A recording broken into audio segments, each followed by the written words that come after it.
জীবনের শেষ বেলায় এসে মনে হবে এক হাত জমির জন্য প্রতিবেশীর সঙ্গে ঝগড়া ছিল ভুল।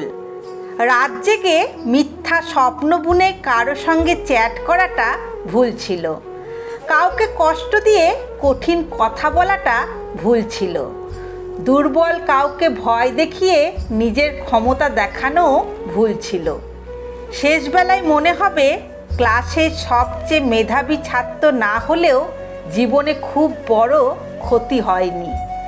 অনেক টাকা রোজগার করতে না পারলেও বড় কোনো ক্ষতি হয়নি। জীবনের শেষ সময়ে এসে কষ্ট ছাড়া একটু স্বাভাবিক মৃত্যুই হবে শেষ চাওয়া। শেষবেলায় মনে হবে মানুষের শুভ কামনাটাই ছিল সবচেয়ে মূল্যবান সম্পদ, যেটা আমি অর্জন করতে পারিনি। মানুষের মনে কষ্ট দেওয়াটাই ছিল সবচেয়ে বড় ভুল। শ্বাসকষ্টের মাঝে আটকে থাকা নিঃশ্বাসের কষ্টে শুধু মানুষের দোয়াটাই মনে হবে সবচেয়ে মূল্যবান।